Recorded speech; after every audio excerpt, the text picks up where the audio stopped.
Vous écoutez le podcast La Belle Image avec Bernard Missa, auteur-photographe, mais aussi explorateur des moyens techniques et graphiques qui vous donne des astuces pour mieux photographier, épisode numéro 315. Bienvenue dans La Belle Image où l'on parle de l'impact de vos images, de techniques pour bien composer et de connaissances de l'appareil photo. Et voici aujourd'hui l'usage du filtre neutre. L'usage des filtres ND, qui signifie Neutral Density en anglais, est souvent associé à une idée assez limitée de la pose longue, pour lisser l'eau par exemple, pour étirer des nuages et produire des effets un peu spectaculaires immédiatement reconnaissables. Mais pourtant, leur intérêt dépasse largement cet usage, et utilisés avec précision, ils deviennent un véritable outil de contrôle du temps photographique en plein jour, en permettant d'ajuster la vitesse d'obturation, non pas pour faire un effet, mais pour travailler le geste, la continuité et la perception du mouvement. Sur le plan pratique, il existe un filtre ND variable, qui agit comme un diaphragme externe. Il réduit la quantité de lumière qui atteint le capteur, ce qui permet d'allonger le temps de pose, même en pleine lumière, sans fermer excessivement le diaphragme, ni descendre la sensibilité ISO au-delà de ce que permet l'appareil. Là où en plein soleil, on serait contraint à des vitesses très rapides, un 500e, un millième, le filtre ouvre un espace de choix, le 15e, le quart de seconde, ou même la seconde, voire davantage. Cette marge est essentielle car elle rend possible un réglage fin du rapport entre la netteté et le flou. En pratique, dans la rue, c'est autour d'un quart de seconde pour des passants fluides mais qui restent présents. Au bord de la mer, 1 seconde en moyenne pour garder la texture. Quand il s'agit du mouvement du vent dans les arbres, 1/10 de seconde va permettre d'en garder la trace. Un filtre ND variable, c'est un filtre circulaire qui se visse à l'avant de l'objectif, exactement comme un filtre UV ou un polarisant. Et il se compose de 2 bagues, une bague fixe, celle qui se visse à l'objectif, et une bague rotative, celle que l'on tourne avec les doigts pour assombrir ou éclaircir. La rotation fait varier la densité du filtre, et donc la quantité de lumière qui sera bloquée. Techniquement, ils fonctionnent comme 2 filtres polarisants superposés. En tournant, on modifie leur orientation relative, ce qui augmente ou diminue l'assombrissement. Le caractère variable du filtre introduit une continuité dans l'ajustement. Contrairement au filtre ND fixe qui impose des paliers, le ND variable permet d'affiner très précisément l'exposition en fonction de la scène. Il y a 2 effets non désirés possibles à surveiller. Les dominantes de couleur et certaines zones qui vont être plus sombres et apparaître sur l'image. Il suffit de rester attentif à la cohérence globale. C'est un outil très utile pour adapter le temps de pose à un effet recherché, et c'est là que commence le véritable intérêt expressif. Photographier avec des vitesses légèrement longues en plein jour permet d'introduire une douceur dans les mouvements sans les dissoudre complètement.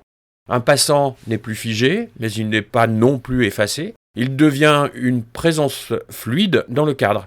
Les feuillages ne sont plus nets ni totalement flous, ils sont plutôt vibrants.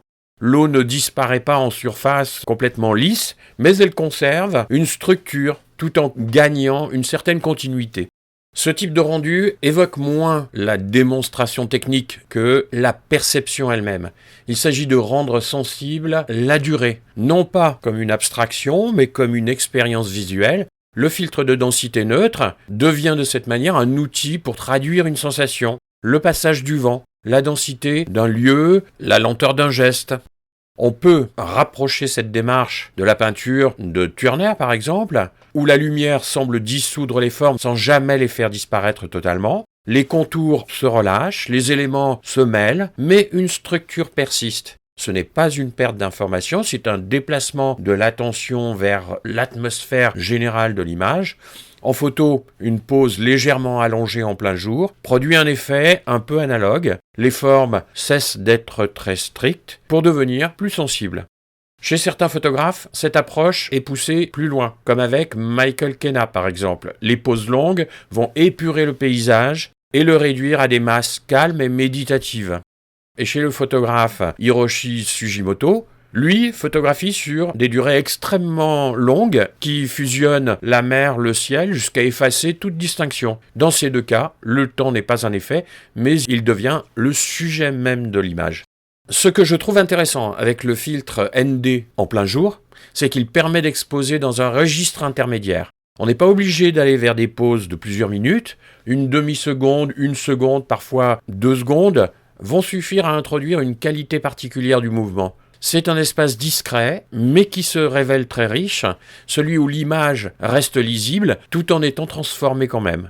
Par exemple, dans une rue animée, en ralentissant la vitesse d'obturation au quart de seconde ou à la demi-seconde, cela permet de conserver l'architecture nette tout en donnant aux passants une présence dans la fluidité. Au bord de la mer, une pause d'1 seconde suffit à adoucir le ressac sans transformer la mer en surface uniforme.